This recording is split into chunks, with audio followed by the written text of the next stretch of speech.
Hello दोस्तों, कैसे हैं आप सब। उम्मीद है बहुत ही अच्छे होंगे। तो आज मिलिट्री साइंस की क्लास सेकंड है, जिसमें मैंने कल ही आपको बताया था कि आज हम खतरों के खिलाड़ी बनेंगे, मतलब खतरों के बारे में पढ़ेंगे। तो खतरों के बारे में पढ़ने से पहले पहले पुराना रिवाइज करवा देते हैं, जिससे आप भूलें नहीं। एग्ज़ाम भी नवंबर या दिसंबर में होंगे। जहाँ तक 80% चांसेस है कि एग्ज़ाम जो होने वाले फर्स्ट सेमेस्टर के, वो नवंबर में ही होंगे। रिवाइज करना बहुत ज़रूरी है। तो पहले तो रिवाइज करा दें क्या क्या पढ़ाया था मैंने। एक तो रक्षा पढ़ाया था, दूसरा सुरक्षा पढ़ाया था। रक्षा को क्या बताया था? लक्ष्य प्राप्ति के मार्ग में आने वाली हिंसात्मक एवं अहिंसात्मक बाधाओं से हिंसात्मक एवं अहिंसात्मक तरीकों से बचना रक्षा कहलाता है। सुरक्षा क्या था? हमारी रक्षा का गोल था, लक्ष्य था।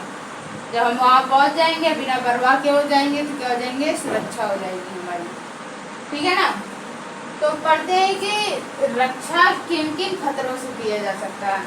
खतरे तो बहुत होते हैं ना। कहीं हम यहाँ खड़े हैं, बिजली जो है गिर जाए, कहीं जा रहे हैं, डाल ही गिर जाए, हम मर जाए। तो ऐसे खतरे आकस्मिक होते हैं। तो हम इन खतरों की बात नहीं कर रहे हैं।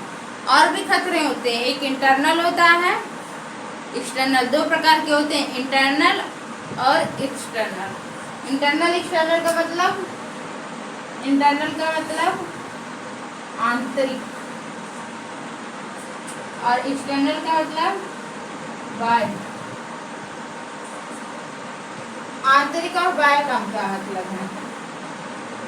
ये तो हम देश के संदर्भ में बात कर रहे हैं। पहले तो आप देख लो, हमारे आसपास ही हो सकते हैं। किस में हो सकता है? भाई भाई में हो सकता है इंटरनल खतरा। दो भाई भाई में जमीन को लेकर, मान लो जमीन को लेकर झगड़ा हो गई, ठीक। तो मान लो ये आप हो, ये आपका भाई है। आप दोनों में क्या हो गया? विवाद हो गया। किसको लेकर के? जमीन को लेकर के। अब खतरा समझो कहाँ पे है। खतरा, इस विवाद का फायदा कौन उठाते हैं? कौन उठाते हैं? पड़ोसी। वो क्या करते हैं? घर में पैर लगाने वाला काम करते हैं। क्या करते हैं? घर में आग लगाएंगे। क्या करेंगे? आपके भाई को अपने में मिला लेंगे। आपके भाई को अपने में मिला लेंगे। अब उससे पूरी जानकारी लेंगे। आपका भाई जो है वो आपके बारे में, ऐसा नहीं है भाइयों के बारे में, फादर के में भी हो सकता है, चाचा और पापा में, बड़े पापा पापा में, ऐसे ऐसे झगड़े होते हैं ना घर में, तो नॉर्मली जनरल होता है। तो वो क्या करेगा? इसी को कहते हैं घर का भेदी लंका ढावे। तो इसको क्या करेंगे? अपने में मिला लेंगे। अब ये क्या करेगा? आपकी सारी कमजोरी, सारी ताकत, सब कुछ के बारे में इनको बता देगा। आपके झगड़ों से फायदा किसका हुआ? पड़ोसी का। अब अगर आपसे इनको कोई दिक्कत है तो ये क्या करेंगे? आपसे अगर इनको दिक्कत है तो ये आपके भाई को मिला लेंगे अपने में। और अगर आपसे भाई को इनको कोई दिक्कत है तो ये क्या करेंगे? आपको मिला लेंगे। खतरे समझे? जैसे उसमें क्या हुआ था रामायण में, राम भगवान ने रावण को कैसे मारा। राम भगवान और रावण में जितने भी युद्ध हुए, अगर विभीषण ने ना बताए होते तो रावण से बड़ा ज्ञानी इस दुनिया में कोई नहीं है, न था और न आज तक कोई हुआ है। तो राम भगवान के लिए रावण को हराना आसान नहीं था। रावण कैसे हारा? घर का भेद होने के बाद।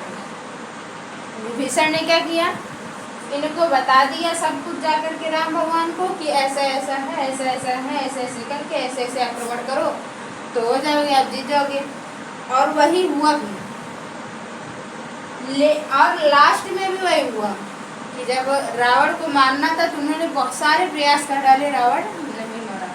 तो विभीषण ने क्या बताया? मृत्यु का रहस्य बताया कि रावण कैसे मरेगा। तो आप समझते हैं कैसे मरेगा। तो खतरे का, इंटरनल खतरे देश को कैसे कैसे हो सकते हैं? कितने हैं जो आतंकवाद बोलेंगे? आतंकवाद घर में है तो सही, घर यहाँ देश के लोगों को मिला लेते हैं ना।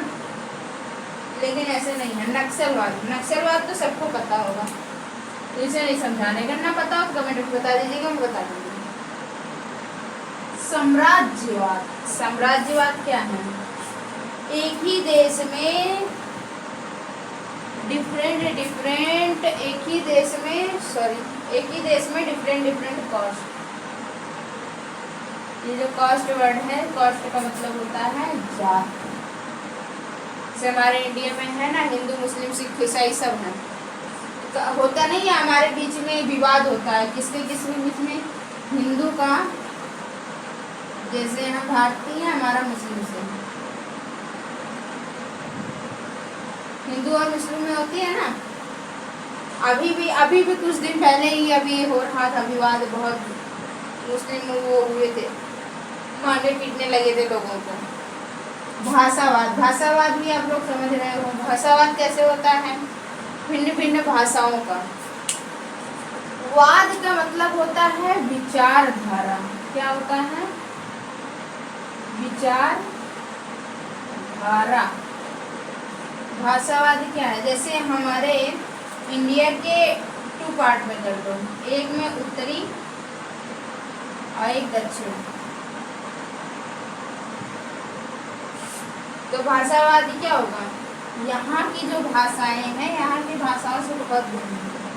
आप उत्तर के साइड में कहीं भी चले जाओ तो हमारी भाषा, हमारे खान पान, हमारे रहस्य, क्या हमारा यही होता है ना कि लेडीज़ में क्या होता है, साड़ी कुर्ती यही सब पहनते हैं, सूट पहनते हैं। लेकिन यहाँ पे चले जाओ तो वही चीज़ें रहेगी, थोड़ा बहुत मिलता है ट्रेडिशनल। इधर का खान पान क्या है? दाल चावल सब्जी रोटी। इधर का क्या है? इडली डोसा ढोकला। तो सब जगह का खान पान भी डिफरेंट होता है। भ्रष्टाचार, सब जगह भ्रष्टाचार ही है। आप लोग तो बहुत बखूबी समझ रहे हो, जोश जोश में आके समझ रहे हो। पर्यावरण दोनों में लिख लो, इसमें भी। पर्यावरण का सब जगह है। क्या होता है कि जैसे बायो और केमिकल आक्रमण होते हैं ना, वायरस बैक्टीरिया इन सब के थ्रू बहुत होते हैं। सीमा विवाद एक्सटर्नल में आता है। एक्सटर्नल में क्या आता है? सीमा विवाद। सबसे बड़ा खतरा यही है, सीमा विवाद। आतंकवाद, मादक पदार्थ का मतलब है जैसे ड्रिंक कोई हो गई, इनका क्या करते हैं, दूसरे देश से अपने देश में भेजेंगे, अपने देश के लोगों को पिलाएंगे और कमजोर बना देंगे। पर्यावरण सम्मेलन, इसमें जो सबसे मेन है वो है सीमा विवाद। ये मैं क्यों बता रही हूँ, क्योंकि रक्षा कभी कभी ये क्या करते हैं 16 मार्क्स में देते हैं, 1 2 5 6 नहीं, डायरेक्ट 16 मार्क्स में। और क्या कहेंगे, इसको डिफाइन करो, तब ये यूज होगा।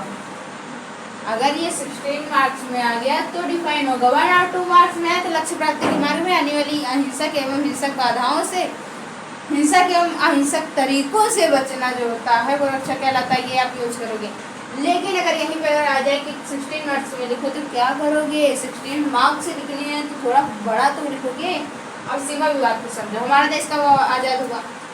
हमारा देश आज़ाद हुआ था कैसे? सीमा विवाद हुआ कैसे?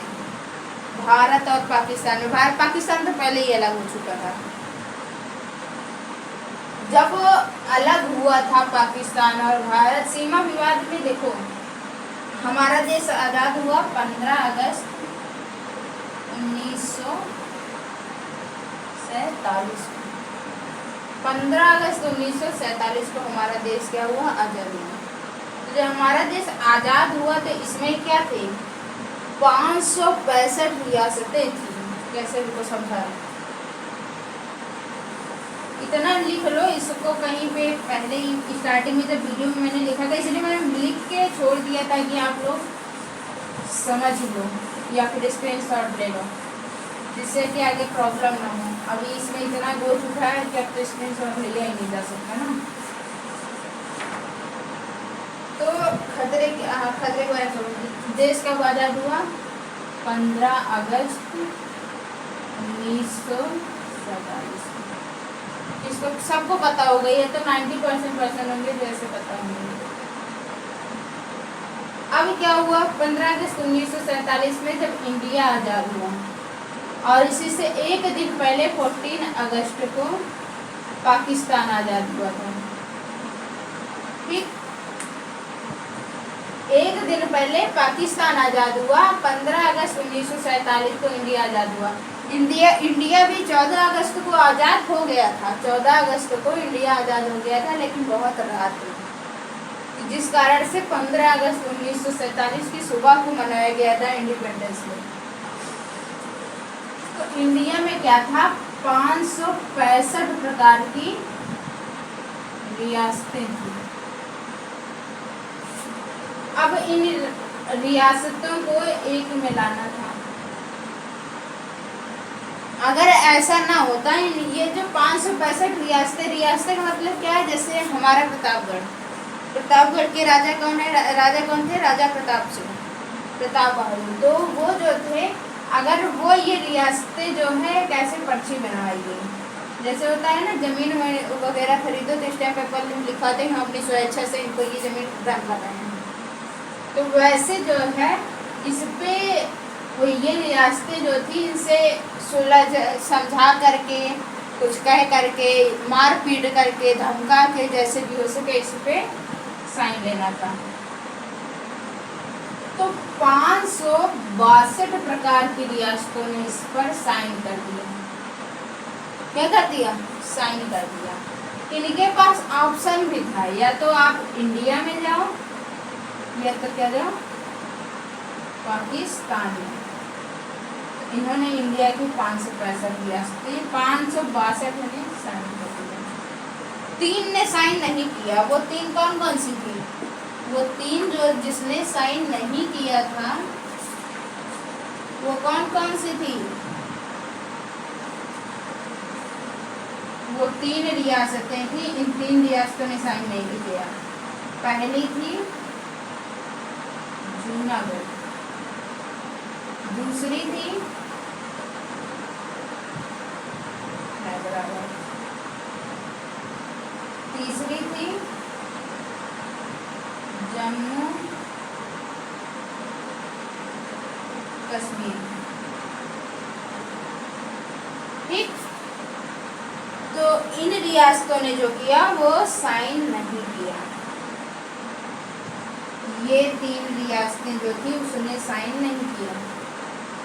तो सबसे पहले तो इन 2 को समझाया गया, बखूबी अच्छे से समझाया गया कि आप साइन कर दो। नहीं किए। इन दोनों ने तो साइन किसी भी तरह फिर भी कर दिया। क्या कर दिया, इस पे साइन कर दिया, इसने भी कर दिया, इसने भी कर दिया। अब क्या हो गया, 564। एक और बचा जम्मू और कश्मीर। इसमें क्या हुआ, इसमें सब हुआ।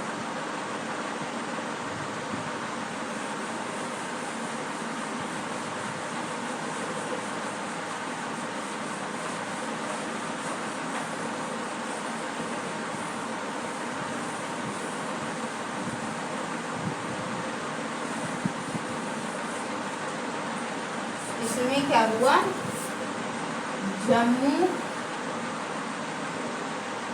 ऐसे हुआ, जेके जम्मू कश्मीर। ठीक, इसके राजा जो थे, इनके राजा जो थे वो थे राजा मीरा सिंह। इन्होंने क्या कहा कि ना तो हम पाकिस्तान में जाएंगे, ना हम पाकिस्तान में जाएंगे और ना ही हम इंडिया में जाएंगे। हम क्या करेंगे, अपना एक अलग देश बनाएंगे। क्या करेंगे, अपना एक अलग देश बनाएंगे। तो अब ऐसा था कि अगर ये आप अपना एक अलग देश बना लेते तो प्रॉब्लम हो जाती। प्रॉब्लम नहीं होती, भारत और पाकिस्तान के बीच में एक और देश, 3 देशों से झगड़ा होता है। ठीक है ना। अब इनके बीच में विवाद था, तो पाकिस्तान ने क्या किया, इनके ऊपर फायदा उठाने के लिए हमला कर दिया। अब किसी तरह से पाकिस्तान के जो सैनिक थे वो जम्मू कश्मीर में घुस गए। जब जम्मू कश्मीर में चले गए तो अब इनको जो है वो टेंशन हुई। इनके पास न सेना है न कुछ है। पाकिस्तान ने सोचा कि इसके ऊपर हमला करो, इनके पास न सेना है न कुछ है, हम इनका फायदा उठाएंगे और जीत जाएंगे युद्ध बड़ी आसानी से, और जम्मू कश्मीर हमारे अधीन हो जाएगा। सॉरी, इसके बाद इन्होंने क्या किया, जो ये यहाँ के राजा थे वो आए इंडिया, किसके पास, जवाहरलाल नेहरू के पास। इन्होंने क्या कहा, आप हमारी मदद करिए। अभी भी ये नहीं कहा कि हम आप में मिल रहे हैं, हमारी मदद करिए। इन्होंने कहा कि हमारी मदद कर दीजिए। तो जवाहरलाल नेहरू ने कहा कि आपकी मदद हम तभी करेंगे जब आप इस रियासत पर साइन करेंगे, क्योंकि हम किसी और देश के लिए अपने सैनिक नहीं गवा सकते। अब राजा हीरा सिंह क्या हो गए, फंस गए। तो इन्होंने कहा हाँ ठीक है, साइन कर रहे हैं। तो साइन करने के बाद क्या हुआ, अब जब हमारे देश के सैनिक जो गए वो पाकिस्तान पर आक्रमण किया और इनके सैनिकों को मारना शुरू किया। इनके सैनिक को जब मारते मारते इसी तरह से खत्म किया तो ये तो हट गए, लेकिन अभी भी जम्मू कश्मीर का एक हिस्सा, छोटा सा हिस्सा, वो क्या कहलाता है, पीओके, जिसका मतलब है पाक ऑक्युपाइड कश्मीर। ठीक, क्या हो गया, पाक ऑक्युपाइड, ऑक्युपाइड मतलब अधीन। ठीक है ना, इतना हो गया। अब यही जो हुआ, तो इसके बाद अब ये विवाद खत्म हो गया। आज की क्लास मुझे लग रहा ज़्यादा हो रही है, लेकिन एक हाँ ज़्यादा हो रही है। कल आपको पढ़ाएंगे जो बहुत इंटरेस्टिंग टॉपिक है।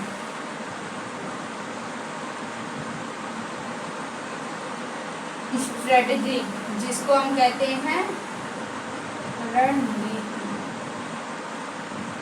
जो आप पढ़ते हो ना उसको एक बार रिवाइज कर लिया करो। रिवाइज करने से ये माइंड सेट बैठ जाता है। वैसे तो हम यहाँ रिवीजन करवा देते हैं जिससे आप लोगों को थोड़ा याद रहे, बाकी आप लोग रिवाइज जरूर कर लिया करो, ठीक है ना। तो एक बार रिवाइज करने से क्या होगा कि आप एग्ज़ाम तक, मुझे नहीं पूरा गारंटी ले रहे हैं कि आप इसको कभी भूलोगे नहीं, क्योंकि आप क्या होगा ना, अगर रिवाइज नहीं करोगे, एग्ज़ाम क्या कहते हैं, कुछ बच्चे ऐसे होते हैं अभी नहीं पढ़ेंगे, एग्ज़ाम के एक दिन पहले ऐसा पढ़ेंगे ना रात सोएंगे ना दिन सोएंगे, पूरा पढ़ते ही चले जाएंगे। तो ऐसा नहीं करना है, थोड़ा थोड़ा पढ़ो, आप भी माइंड सेट रहे और बाकियों का भी। तो ठीक, फटाफट से चैनल को लाइक शेयर और सब्सक्राइब कर दीजिए। कमेंट बॉक्स में जो भी प्रॉब्लम आ रही है उसको बता दीजिए, मैं प्रॉब्लम को बोर्ड पे बता दूंगी और जिनकी प्रॉब्लम है उनके नाम के साथ। Thank you so much.